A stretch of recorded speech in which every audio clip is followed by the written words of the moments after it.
नमस्कार दोस्तों, मैं डॉक्टर भावेश। आज की वीडियो में अपन बात करने वाले हैं महिलाओं में जब पीरियड्स बंद होते हैं या पीरियड्स बंद होने की एज आती है जो 45 से 55 साल के बीच की होती है। हम इसे मीनोपॉज़ बोलते हैं।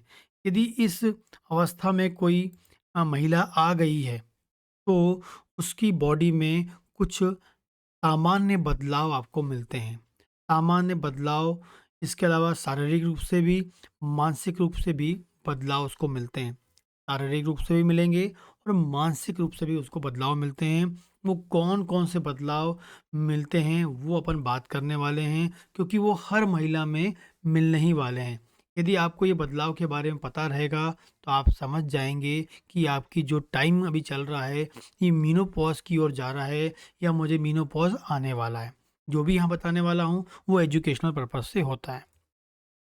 पहला है, आपको लगातार थकान मिलेगी, लगातार थकान मिलेगी। आपका जो काम करने की जो क्षमता पहले थी वो अब कम हो जाती है, आपका स्टैमिना कम हो जाता है। हमेशा आपको ऐसा लगेगा कि मुझे एनर्जी नहीं है, मुझे बॉडी में एनर्जी नहीं है, थकान लगती रहेगी। तो ये सबसे पहला लक्षण बहुत कॉमनली हर महिला में मेनोपॉज़ के दौरान, पीरियड्स बंद होने के दौरान मिलता है।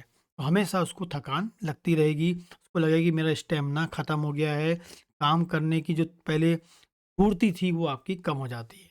दूसरा जो होता है, उसको हेडेक, सिर में दर्द हो सकता है, क्योंकि हार्मोन्स के बदलाव होते हैं, हार्मोन्स चेंज होते हैं, कुछ हार्मोन्स बंद होने वाले होते हैं, खासकर एस्ट्रोजन नाम का हार्मोन, प्रोजेस्टेरोन नाम का हार्मोन, ये बंद होने वाला होता है। एक हार्मोन होते हैं उसमें एफएसएलएच, उनकी फंक्शनिंग भी चेंज होने वाली होती है। तो ये बदलाव मिलने के कारण क्या होता है, कई बार हेडेक की समस्या आती है या कई बार उस टाइम माइग्रेन वाली समस्या आ जाती है। माइग्रेन वाली समस्या मतलब माइग्रेन क्या होता है, जब आपको बहुत तेज़ दर्द हो, साथ में जी मचल रहा हो, कई बार उल्टी भी हो जाए, अंधेरे में रहना अच्छा लगता हो, आवाज़ से बहुत अधिक समस्या होती हो, आवाज़ या म्यूज़िक, किसी से बात करना उसको पसंद नहीं है, अंधेरे में रहना अच्छा लगता है, शांत रहना अच्छा लगता है, ये माइग्रेन में होता है। या सिंपल हेडेक भी उसको बार-बार हेडेक उसको मिल सकता है, ये सेकंड समस्या मिल सकती है। तीसरी है वज़न, वेट गेन होना, खासकर पेट के आजू-बाजू चर्बी का बढ़ जाना, पेट निकल जाना, पेट के आजू-बाजू की चर्बी बढ़ जाना, ये बहुत कॉमनली मिलता है हर महिला में, क्योंकि जैसे मेनोपॉज़ आता है, उसमें मेटाबॉलिक प्रोसेस स्लो हो जाती है, ठीक है? हार्मोन्स के बदलाव के कारण तो वेट गेन मिलता है, खासकर पेट में चर्बी जमा होती है, पेट फूल जाता है, पेट निकल जाता है। इसके अलावा मांसपेशियों में उनको दर्द मिल सकता है, जोड़ों में दर्द मिल सकता है, मांसपेशियों में उनको ऐंठन मिल सकती है, मांसपेशियों में जो मूवमेंट है उनका या जोड़ों में जो मूवमेंट है, वो कम हो जाता है, स्टिफनेस उनको मिल सकती है, जोड़ों में दर्द और मांसपेशियों में दर्द मिल सकता है। इसके अलावा बाल उनके पतले होने लगते हैं, बाल उनके क्या झड़ने लगते हैं, बाल झड़ भी सकते हैं और बालों में उनको पतलापन नहीं मिलता है, हेयर लॉस बहुत कॉमनली इस टाइम मिलता है। अगली बात करते हैं, उनके जो नाखून हैं, वो कई बार कैसे हो जाते हैं, कमज़ोर हो जाते हैं, नाखून टूटने लगते हैं, नाखून काले होने लगते हैं, नाखून पतले हो जाते हैं, थोड़ी-सी चोट लगने पर नाखून टूट जाते हैं। ऐसा लगता है कि नाखून में कोई जान ही नहीं बची है, ये मिलता है। स्किन ड्राई होने लगती है, स्किन सूखने लगती है, ड्राइनेस उनको मिलती है, जिस कारण से उनकी स्किन में रफनेस आपको मिलती है, ये कॉमन समस्या होती है। इसके अलावा उनको पाल्पिटेशन, अचानक से उनकी हार्ट रेट बढ़ जाती है, हार्ट रेट कम हो जाती है, अचानक से उनको घबराहट होने लगती है। इस प्रकार की समस्या बहुत कॉमनली हर महिला में मेनोपॉज़ के दौरान मिलती है, ठीक है? इससे बचाव के लिए हमें क्या करना चाहिए? सबसे इम्पोर्टेंट है, इस बचाव को करने के लिए बैलेंस डाइट लेनी चाहिए।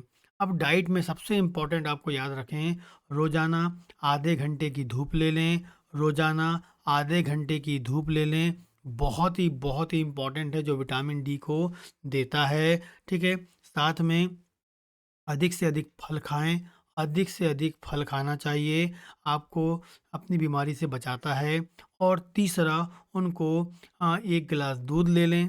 जो वेजिटेरियंस हैं, जो नॉन वेजिटेरियंस हैं वो एक अंडा खा लें उबला। एंड राजगीरा के लड्डू आते हैं, उसको डेली 2 लड्डू उनको खाना चाहिए।